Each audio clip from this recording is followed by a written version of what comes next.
Commander Tejo stood at the observation deck of Earth Defense Station New Seoul, his coffee growing cold as he stared at the sensor readings. The numbers made no sense.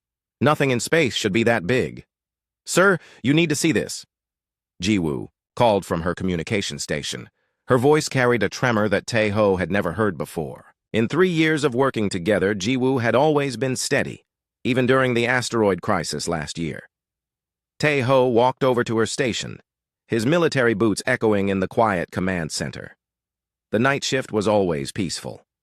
Earth's 12 defense stations rotated their schedules so that someone was always watching, always ready. But they had never expected to watch something like this. "What am I looking at?" Tejo asked, though he already suspected the answer would change. "Everything. 10,000 ships, sir. Maybe more. They just appeared at the edge of our solar system." Jiwoo's fingers danced across her controls, bringing up a visual display. "The computer keeps recalculating the size. The largest ship is bigger than our moon." Tejo felt his stomach drop. He had trained for this moment, but training never prepared you for the real thing. First contact with alien life was supposed to be exciting, historic. Instead, it felt terrifying. "Get me Admiral Wu Jin immediately," he ordered, "and wake up Dr. Sora. She needs to know about this now." As Jiwoo worked her communications magic, Tejo studied the sensor data. The ships were arranged in perfect formation, like a military parade in space. They moved with purpose, heading straight for Earth. This was not an exploration mission or a friendly visit. This was an armada. On Earth, Dr. Sora received the emergency call in her laboratory. She had been working late again, studying theoretical alien biology. Her colleagues often joked that she was preparing for aliens that would never come. Tonight, those jokes felt hollow. "How long until they reach us?" she asked Admiral Wu Jin during the emergency video conference. Leaders from every nation appeared on screens around her lab. Presidents, prime ministers, generals, scientists, all of them looked scared. At their current speed, 18 hours, Admiral Wu Jin replied from his command bunker in Seoul. His weathered face showed no emotion, but Sora had known him long enough to see the worry in his eyes. "We are implementing Defense Protocol 7 immediately." Sora knew what that meant. Every military force on Earth would be placed under unified command. All nuclear weapons would be readied. Space stations would prepare for combat. Civilians would be evacuated from major cities. Earth was preparing for war. But something felt wrong to Sora. If these aliens wanted to destroy Earth, why announce their arrival? Why give humans time to prepare?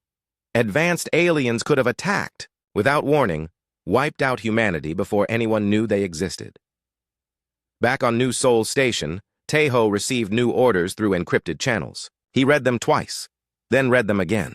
The orders were simple but confusing. Maintain defensive positions, do not engage, observe and report, simply watch and wait. "Sir, we are getting a transmission from the alien fleet," Jiwoo announced. "They are using our communication frequencies, perfect English." "Put it through," Tejo said, straightening his uniform. The main screen flickered, and an alien face appeared. The creature was tall and thin, with pale blue skin and large dark eyes. It wore what looked like military decorations across its chest. When it spoke, its voice was calm and measured. "Greetings, inhabitants of the third planet. I am Vextar, fleet commander of the Galactic Hegemony. We represent 47 species united under galactic law. We have come to evaluate your species for potential membership in our civilization." The transmission continued for 10 minutes. Vextar explained that humanity had been observed for decades. Their technology, their wars, their progress. The hegemony had decided that humans might be ready to join the galactic community. But first, they needed to prove themselves worthy. "Your species will undergo evaluation trials," Vextar said. "We will test your technology, your military capabilities, your social structure, and your wisdom. If you pass these tests, you will be welcomed into the hegemony as junior members. If you fail, you will be placed under protective quarantine until you mature as a species." The alien commander paused, and his large eyes seemed to look directly at Tejo through the screen. In rare cases where a species proves too dangerous or unstable, Other measures may be necessary for the protection of galactic civilization. We hope this will not be required with humanity." The transmission ended, leaving the command center in silence. Taeho looked at Jiwoo, who had gone pale. The threat was clear even if it was politely delivered. Pass the tests or face quarantine, fail badly enough, and face extinction. Dr. Sora watched the same transmission from her laboratory on Earth. Her mind raced through the implications. The aliens spoke of evaluation, of tests, of judgment. They believed they had the right to decide humanity's future. They had done this before, to other species, other worlds. "What do we know about the galactic hegemony?" she asked her research assistant Yoonji. "Nothing, Doctor. This is the first time we have heard that name. But based on their words, they have conquered dozens of species. They seem to follow a pattern of evaluation and absorption." Sora nodded grimly. The aliens were not here to make friends. They were here to decide if humanity deserved to exist as an independent species or if they would become subjects of this galactic empire. Admiral Wu Jin called another emergency meeting. This time, military leaders from every nation participated. The debate was fierce but brief. Some wanted to fight immediately to show humanity would not submit to alien judgment. Others wanted to negotiate, to try diplomacy before violence.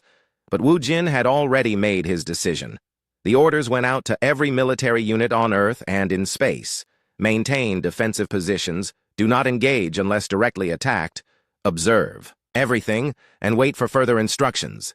Taeho received these orders with confusion but followed them without question. Around Earth, massive alien ships took positions like predators circling prey.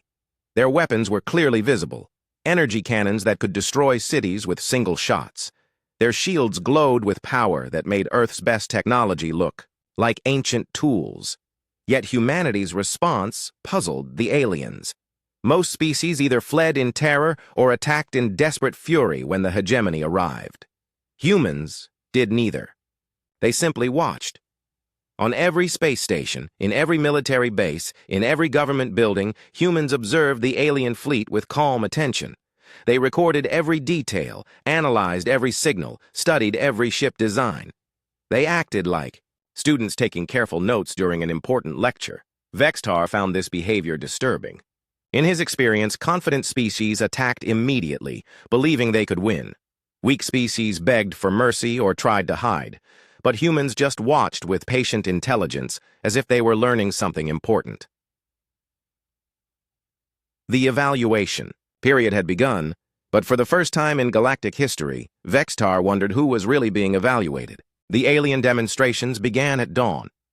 Taeho watched from his command station as hegemony ships moved into formation above Earth's major cities. Their first display of power was simple but effective. Every communication satellite around Earth suddenly went silent. "Sir, we have lost all civilian communications," Jiwoo reported. Her fingers moved quickly across her console, trying to restore the connections. "Television, internet, phone networks, everything is down. Only military channels are still working." From his lunar base, Busan Station, Captain Hyun-soo confirmed what Taeho suspected. "The aliens did not destroy our satellites. They just turned them off somehow. Their technology can control our systems without damaging them. This was the aliens' first lesson. They could take away humanity's ability to communicate across the planet with a thought. They were showing mercy by leaving military channels open, like a teacher allowing students to whisper during a test." Min Ho, a young technician who had joined New Seoul Station only 6 months ago, nervously monitored the sensor arrays. "Commander, alien probes are scanning our station. They are looking at everything, our weapons, our power systems, our life support." Taeho nodded calmly. "Let them look. Record everything they do. I want to know exactly how their scanning technology works." This pattern repeated across human space. Alien probes examined every military installation, every ship, every weapon system.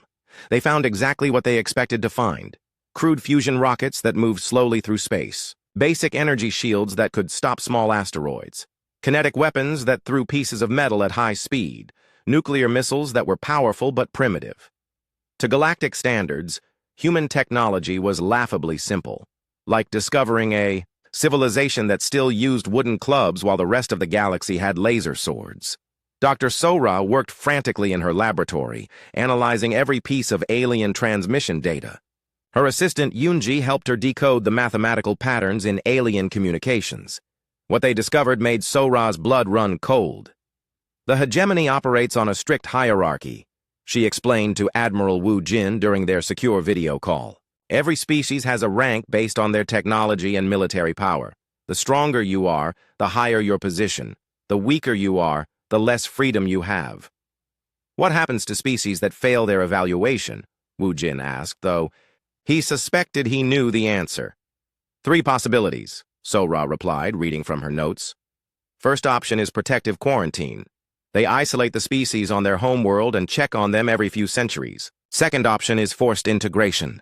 The species becomes servants to stronger members of the hegemony. Third option, she paused, her face grim. Complete elimination if they are too dangerous or too unstable to exist safely. The implications were clear. Humanity was being judged, and the punishment for failure could be death. Field Marshal Da-eun coordinated the global military response from deep underground bunkers in the Korean peninsula. Every nation had agreed to place their forces under unified command, something that had never happened before in human history. The threat from space had accomplished what centuries of diplomacy could not, but the orders remained the same. Maintain. Defensive positions, do not engage, simply observe. Why are we not fighting? Asked General Peterson during a secure conference call. They are evaluating us like animals in a zoo. We should show them that humans do not submit to judgment. Dae-yoon understood the frustration, but she followed her orders. We observe because that is what we have been commanded to do. Trust in the wisdom of our leaders. The alien fleet commander Vextar grew more puzzled each day. He had evaluated hundreds of species during his long career. The pattern was always the same. Primitive species either attacked in desperate fury or begged for mercy. Advanced species tried to negotiate or demonstrate their own power. But humans did something unprecedented. They watched. They learned. They took careful notes of everything the hegemony did, as if they were studying for an examination. This behavior is not normal, Vextar told his officers during their daily briefing. Most species react with fear or aggression. These humans show scientific curiosity. They are treating our demonstration as an educational opportunity. Quarnell, the hegemony's chief strategist, had studied the behavior patterns of thousands of species. Perhaps they are simply intelligent enough to know they cannot win. They may be trying to learn as much as possible before accepting subjugation. But, privately, Quarnell was troubled. Intelligent species usually tried to negotiate. Desperate species usually fought or ran. Humans were doing neither. They were simply collecting information with the patience of researchers. On Mars Station Jeju, Lieutenant Bo-Ram monitored alien communications around the clock. Her job was to intercept and decode any transmissions between alien ships. What she discovered was disturbing. "Commander, the aliens are not scanning for advanced technology," she reported to Taeho. "Their sensors focus on conventional space-age equipment. Fusion rockets, plasma weapons, basic energy systems. But they seem blind to other possibilities." Taeho found this information interesting. "What other possibilities?" "I cannot say over an open channel, sir. But their scanning patterns suggest they expect all species to develop technology in the same way they did. They are not looking for alternative approaches to physics and engineering. This was valuable intelligence. The aliens had assumptions about how technology should work. They were scanning for familiar patterns while potentially missing unfamiliar. Dr. Junki, a quantum physicist working with Sora's team, made a breakthrough while analyzing alien energy signatures. The hegemony's weapons were impressive but followed predictable physics laws. Their power systems were efficient but not revolutionary. Their shields worked on principles that human scientists already understood. Their technology is advanced, but not magical, he explained to Captain Su-min, who commanded Earth's most modern warship, the Incheon. They have had more time to develop and refine their systems, but they are not using physics principles that we do not know. This was encouraging news, but it also raised questions. If alien technology was not beyond human understanding, why were humans not fighting back? The answer came from the highest levels of Earth's government. Admiral Wu Jin received regular reports from observers around the globe. Every piece of alien technology was being studied and catalogued. Every demonstration of power was being analyzed for weaknesses. Every communication was being decoded for intelligence. Humanity was not passive. They were learning. Elder Moore Khan of the Hegemony's pacifist faction contacted Dr. Sora through quantum entanglement communication. The alien elder's message was brief but urgent. "Your species' response is unprecedented," the message said. "In galactic history, no species has simply watched during first contact evaluation. This behavior is creating debate and fear among our leaders. Some believe humans are too confident, which suggests hidden strength. Others believe humans are too calm, which suggests dangerous intelligence. Be warned that the militant faction grows impatient with your silence." Sora shared this message with Admiral Wu Jin immediately. The aliens were becoming nervous about humanity's lack of fear. They had expected terror, anger, or desperation. Instead, they found curiosity and patience. "What should we do?" Sora asked. Wu Jin's response was the same as always. "Continue watching. Continue learning. Trust in the plan." But Sora wondered what plan the Admiral meant. As far as she knew, Earth's plan was simply to observe and hope for the best, unless there was something she did not know, something the military had not shared with civilians. The second day of evaluation ended with more alien demonstrations. They disabled Earth's early warning systems with casual ease. They moved asteroids around the solar system like toys, showing their ability to destroy planets if necessary. They displayed weapons that could boil Earth's oceans or freeze its atmosphere. Through it all, humans simply watched and recorded everything. Alien confusion grew with each passing hour. This was not how evaluations were supposed to work. Vextar sent another message to Earth's leaders. This time, his tone carried a hint of frustration. "We have demonstrated our power. You have seen what the hegemony can accomplish. When will you respond? When will you show us your capabilities so we can complete our evaluation?" Admiral Wu Jin's reply was polite but enigmatic. "We are learning much from your demonstrations, Commander Vextar. Please continue. We are simply watching and waiting for the right moment to respond." The alien commander found this response deeply unsettling. Every species eventually broke under the pressure of evaluation. They either submitted or fought back. But humans seemed content to wait forever, watching everything with scientific interest. For the first time in his career, Vextar began to wonder if the hegemony had made a mistake. Perhaps they should have studied humans more carefully before announcing their arrival. Aboard the hegemony flagship, tensions were rising. Quarnell stood before the coalition leaders in the Great Assembly Hall, his blue skin pale with concern. Representatives from 47 species filled the chamber, each one experienced in evaluating primitive civilizations. None of them had encountered anything like humanity. "The human response defies all historical patterns," Quarnell explained, his voice echoing in the vast space. "We have evaluated over 3,000 species during the last millennium. Their reactions fall into predictable categories. Humans fit none of them." Zeph Ara, representing the militant faction, rose from her seat, her red skin flushed darker with frustration. "They show dangerous signs of unity and adaptation. Look how quickly they placed all military forces under single command. Most species take years to achieve such cooperation. Humans did it in hours." "That could indicate wisdom rather than threat," replied Elder Morkan, his ancient voice carrying the authority of centuries. "Perhaps they understand that cooperation is more valuable than conflict." But Zeph Ara was not convinced. Wisdom does not explain their calmness. Every species shows fear when confronted with superior power. These humans watch our demonstrations like they are studying for an examination. That suggests either stupidity or dangerous confidence. The debate continued for hours, but no consensus emerged. The hegemony had never encountered a species that simply observed during first contact. Their protocols had no guidance for this situation. On Earth, Dr. Jun Ki worked around the clock in his laboratory, analyzing every scrap of data about alien technology. His assistant Captain Sumin helped him run calculations on energy patterns and weapon signatures. What they discovered was both encouraging and disturbing. Their weapons are powerful, but predictable, Junki explained during a secure conference with Admiral Wu Jin. They use focused energy beams, particle accelerators, and gravitational manipulation. All impressive, but all following known physics principles. Can they be countered? Wu Jin asked directly. Junki hesitated before answering.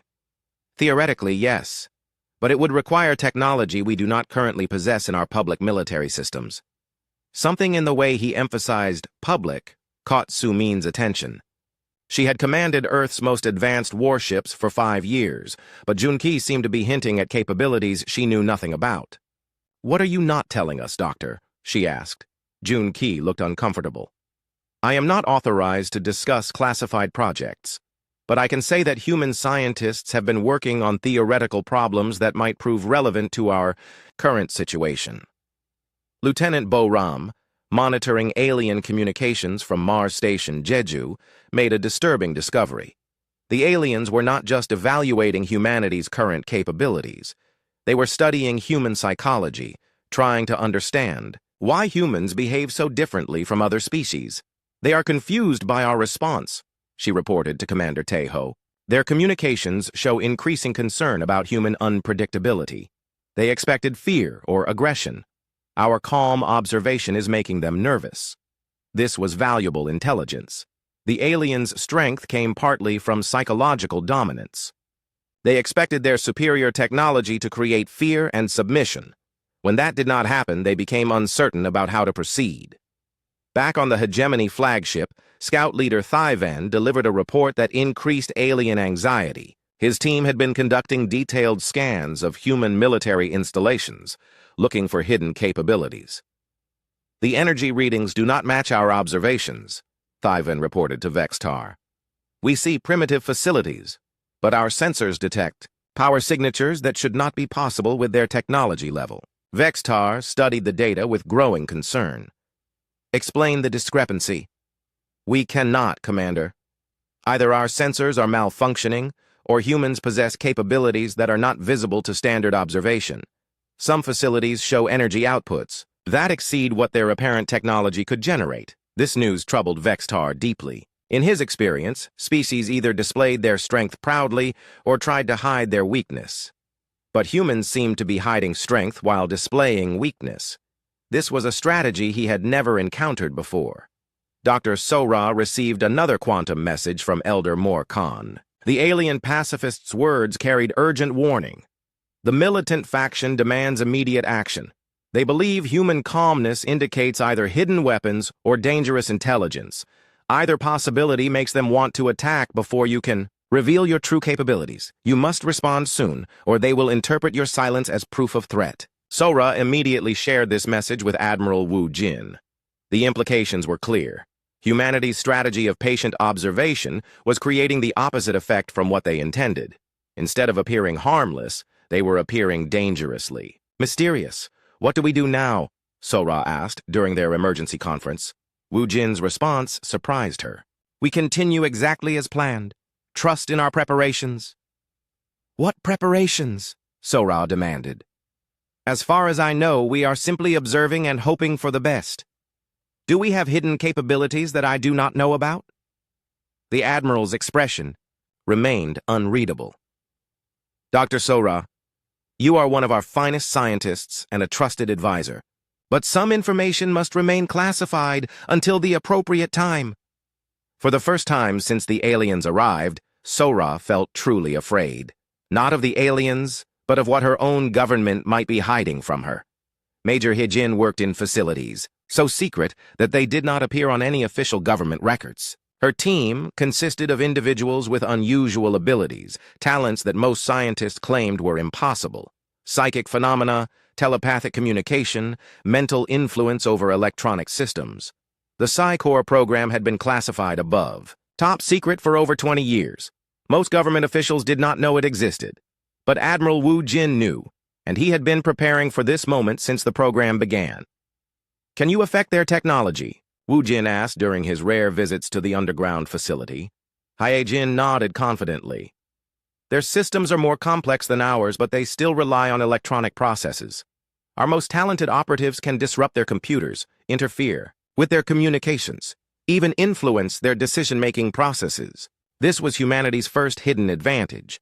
While aliens scanned for conventional technology, they could not detect psychic abilities that worked on principles beyond their understanding. Dr. Sun Wu worked in a different type of secret facility, one focused on quantum mechanics and dimensional physics.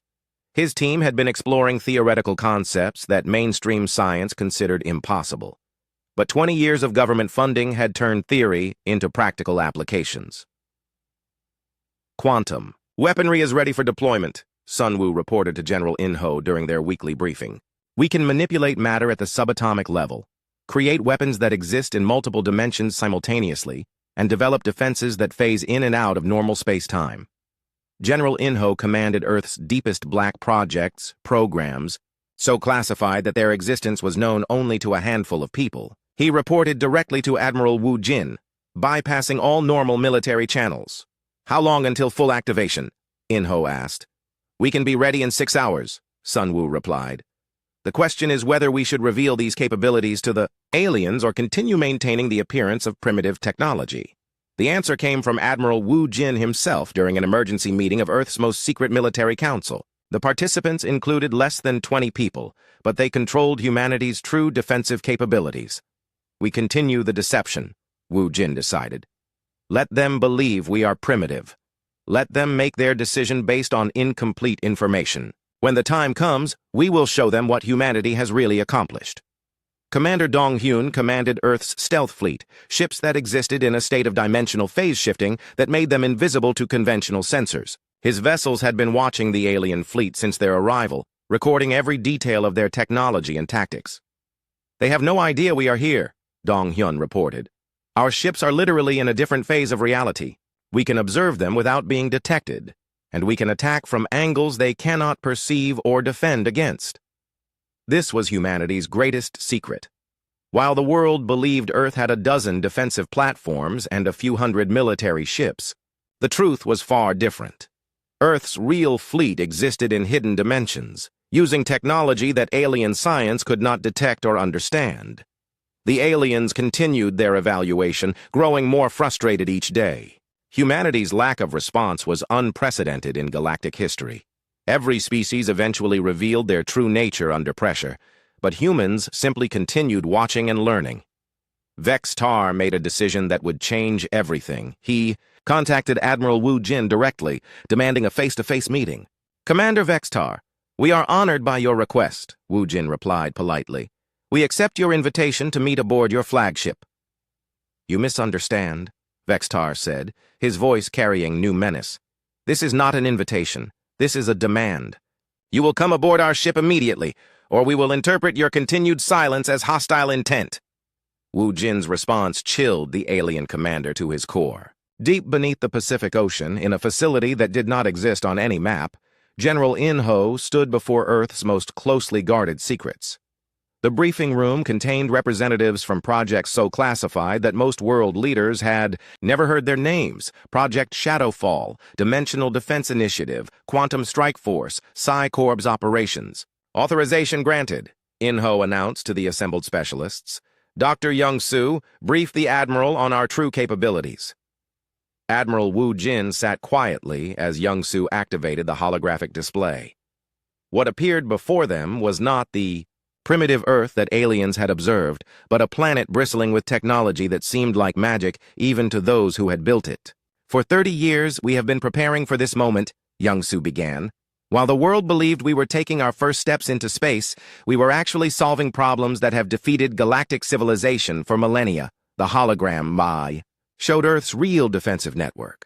Weapons platforms that existed in folded space, invisible to conventional sensors. Energy shields that operated in 11 dimensions simultaneously.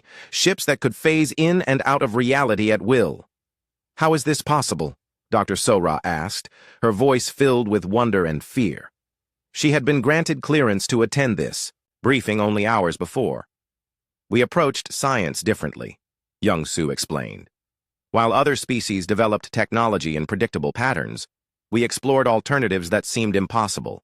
Psychic phenomena, quantum consciousness, dimensional manipulation, reality engineering. Major Hyjin stepped forward to demonstrate. She placed her hand on a control panel and closed her eyes.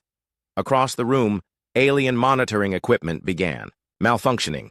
Screens flickered, computers crashed, communication systems produced static. "We can affect their technology through mental influence," she explained calmly. "Their sensors cannot detect psychic energy because they do not believe it exists. We have been subtly interfering with their scans since they arrived." This explained why alien readings showed inconsistent results. Human psychics had been carefully masking Earth's true capabilities while allowing them to see exactly what humanity wanted them to see. Dr. Sunwoo activated another display, showing weapon systems that defied conventional physics. Our quantum weapons exist in multiple realities simultaneously. When we fire them, they hit targets in every possible dimension where that target exists. There is no defense against weapons that attack from all possible angles at once. Commander Dong-hyun added his own revelation. "Our stealth fleet has been surrounding the alien armada since their second day here. We have 40,000 ships, positioned around their 10,000 vessels. They cannot see us because we exist in phase-shifted reality." Admiral Wu Jin absorbed this information calmly, as if he had known it all along. Which, Sora realized, he probably had. The Admiral had been coordinating this deception from the beginning. "Why hide all this?" Sora demanded. "Why pretend to be primitive when we possess such incredible technology?" The answer came from General In-ho. "Because we learned from watching them conquer other worlds. The hegemony has destroyed civilizations that were too advanced, enslaved species that were too weak, and absorbed cultures that were moderately developed. We needed to appear harmless while secretly preparing to be invincible." Young-Soo activated. A new display showing historical records that should not have existed. Battles from across the galaxy, conquered worlds, destroyed civilizations. Humanity had been watching the hegemony for decades, studying every campaign, analyzing every victory and defeat. "We observed their conquest of the Thane Republic," Young-Soo explained. "The Thane had technology similar to what the aliens expect from us. They fought bravely but lost because they used conventional military tactics. We learned from their mistakes. We studied the destruction of the Kel Empire," Hyejin added. "The Kel tried to negotiate and were eliminated because the hegemony considered them too intelligent to control safely. We learned that appearing smart is dangerous.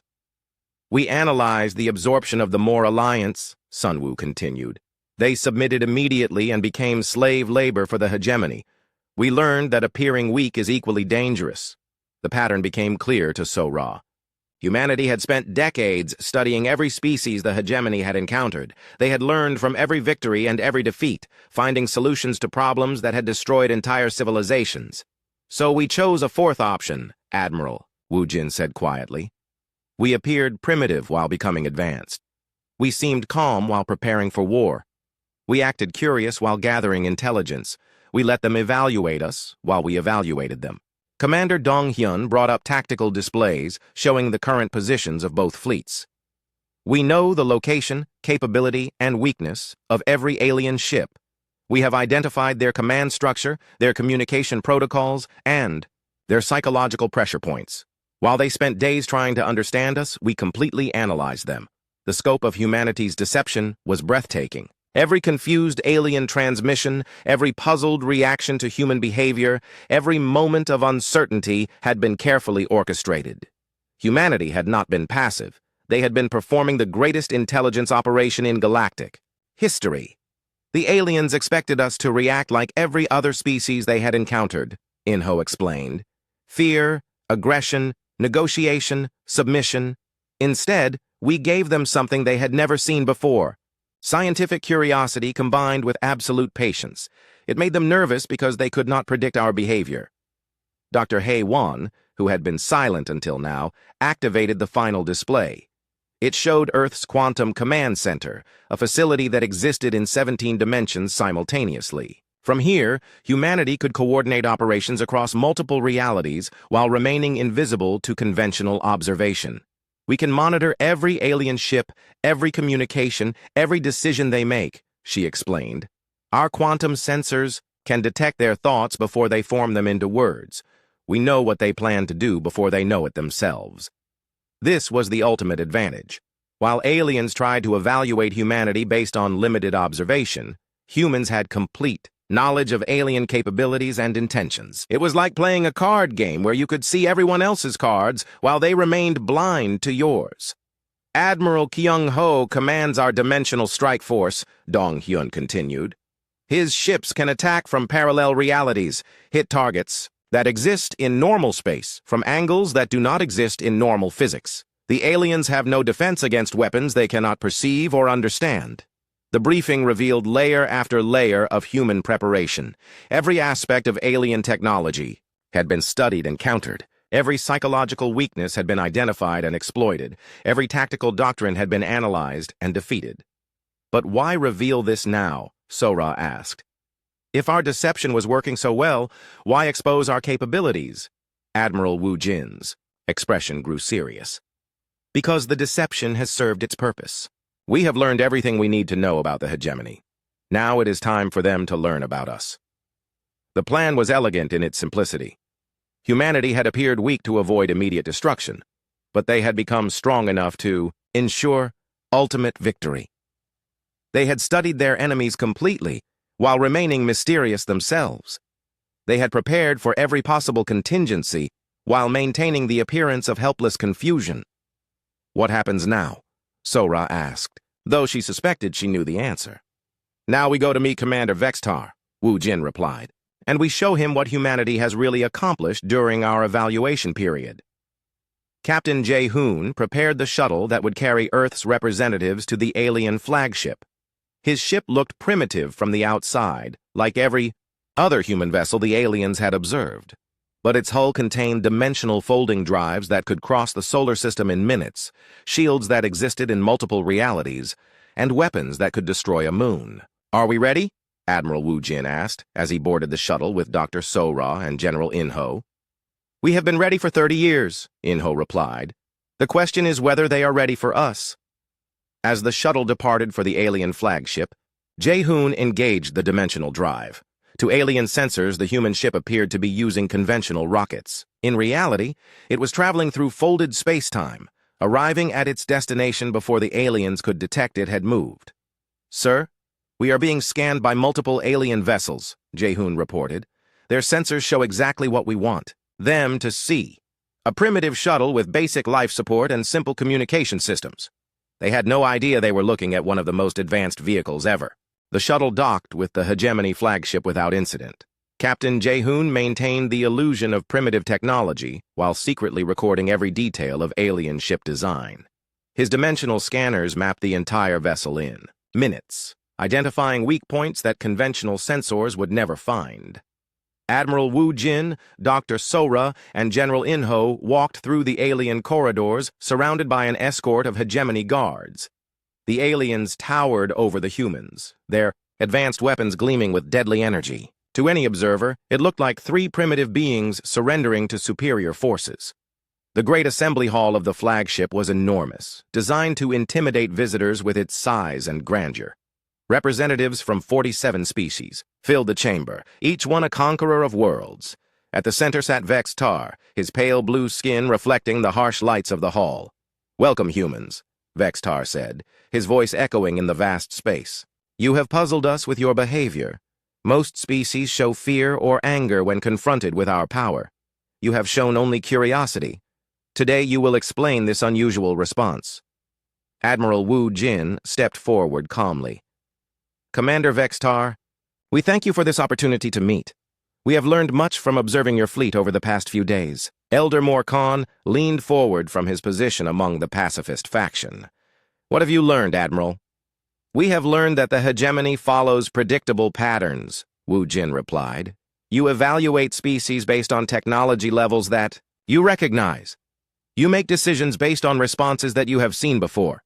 You assume that all intelligent life develops along the same paths that you have taken." Zeph Ara rose angrily from her seat. "You speak as if you understand galactic civilization better than those who have lived it for millennia. Your species has barely left its home planet. What could you possibly teach us?" Wu Jin's expression remained calm. "Perhaps we could demonstrate." At that moment, something impossible happened. Every piece of hegemony technology in the chamber began malfunctioning simultaneously. Screens flickered and died. Communication systems produced static. Weapon systems powered down without warning. Environmental controls stopped working.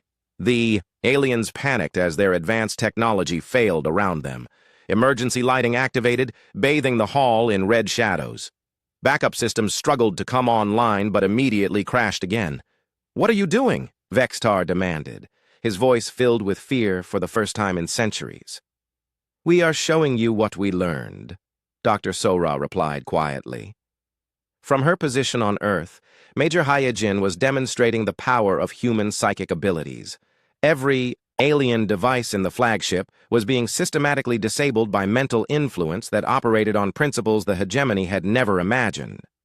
General Inho activated a small device that looked like a primitive communication tool. "Admiral Kyung-ho, you may proceed with the demonstration." Outside the flagship, reality began to change. Space itself seemed to ripple and bend as Commander Dong-hyun's stealth fleet began decloaking. But these were not ships appearing from hiding places behind asteroids or planets. These were vessels emerging from parallel dimensions, materializing from realities that existed alongside normal space. The alien sensors went wild as 40,000 human ships appeared around there. 10,000 vessels, ships that had been completely invisible because they existed in folded space-time, using technology that operated on principles beyond alien understanding. "Impossible," whispered Quarnell, staring at the tactical displays in disbelief. "Our sensors detected nothing. How can so many ships appear from nowhere?" "They did not appear from nowhere," Admiral Wu Jin explained. "They have been watching you since your second day here. You cannot detect ships that exist in dimensions you do not know about." The demonstration was just beginning. Captain Min Kyung, commanding Earth's Dimensional Warfare Division, prepared to show the aliens what human weapons could accomplish. Her ship existed in 11 dimensions simultaneously, allowing it to fire weapons that attacked from every possible angle at once. "Observe," Min Kyung said calmly from her command station. She selected a small asteroid floating near the alien fleet and fired a single quantum pulse. The asteroid did not explode. It did not melt or vaporize. It simply ceased to exist across all realities simultaneously. One moment it was there, the next moment it had never existed at all. Even the gravitational effects it had created were erased from space-time. "That is not possible," Vextar said, his voice barely a whisper. "Matter cannot be destroyed so completely. The laws of physics forbid it." "The laws of physics as you understand them," General Inho corrected. "Human science approached these problems differently. We explored possibilities that other species considered impossible. Dr. Haewon activated Earth's Quantum Command Center, demonstrating humanity's ability to monitor and control events across multiple realities. Suddenly, every alien commander found their thoughts being read before they could speak them. Their plans were known before they formed them. Their secrets were revealed before they could hide them. "We know that you plan to destroy our major cities if we showed resistance," Admiral Wu Jin said, looking directly at Zephyra. "We know that you intended to enslave our population if we submitted too easily. We know that you considered us dangerous because we did not react with fear. The accusations were perfectly accurate because human quantum sensors had been reading alien thoughts for days. Every private conversation, every secret plan, every hidden intention had been monitored and recorded. We also know that your species, follow a pattern?" Dr. Sora continued. "You conquered the Thane Republic because they fought conventionally. You destroyed the Kel Empire because they negotiated intelligently. You enslaved the Moor Alliance because they submitted immediately. You have done this to thousands of species across the galaxy." Elder Moor Khan's ancient face showed recognition and shame. "You know our history?" "We know everything," Wu Jin replied. "We have been watching the hegemony for decades, studying every conquest, analyzing every victory and defeat. We learned from the mistakes of every species you encountered. Then we prepared solutions to problems that destroyed entire civilizations." The truth was devastating. Humanity had not spent 30 years developing random technology. They had spent 30 years specifically preparing to defeat the galactic hegemony. Every weapon, every defense, every strategy had been designed to counter specific alien capabilities. While you evaluated us, General Inho explained, we completely analyzed you. We know the weakness of every ship in your fleet. We know the psychology of every species in your alliance. We know how to defeat you in ways you cannot imagine or defend against. Captain Jae-hoon demonstrated this knowledge by taking control of several alien ships using dimensional manipulation technology. The vessels began moving against their pilots' commands, performing maneuvers that their crews had not ordered. Human technology could override alien systems from parallel realities. This is why we simply watched, Admiral Wu Jin said as alien panic spread throughout the fleet. We were not paralyzed by fear or confusion. We were gathering intelligence while preparing to act. Every moment you spent demonstrating your power, we spent learning how to counter it. The psychological impact on the aliens was devastating. For millennia, the hegemony had been the most advanced force in the galaxy. They had evaluated thousands of species and never encountered effective resistance. Now, they faced a civilization that had secretly become more advanced than they were. "What do you want from us?" Vextar asked, his voice broken with defeat. "We want you to understand that the age of conquest is over," Wu Jin replied. "Humanity offers a new model for galactic civilization. Cooperation instead of domination. Learning instead of conquering. Growth instead of expansion through force." The demonstration concluded with a display that would haunt alien nightmares for generations. Every weapon in the hegemony fleet was simultaneously and permanently disabled by a single quantum pulse from Earth. Not destroyed, not damaged, but simply rendered inoperable by technology that rewrote the basic physics of how energy weapons functioned. "Your evaluation is complete," Dr. Sora announced. "Humanity chooses to offer the hegemony membership in a new galactic order. You may join us as equals in building a civilization based on mutual benefit, or you may return to your homeworlds and consider what you have learned here today." Vextar looked around the assembly hall at his fellow commanders. 47 species that had conquered the galaxy now sat in darkness. Their technology dead, their weapons useless, their assumptions shattered. "How long have you been watching us?" he asked quietly. Admiral Wu Jin's final words would echo through galactic history. "Since the first time you conquered a world in the name of galactic peace, we simply watched, learned, and waited for you to come to us. Now you understand why humanity does not fear evaluation. We have been evaluating you far longer than you have been evaluating us." The age of the hegemony was over. The age of true galactic civilization was about to begin, with humanity as its unlikely architects.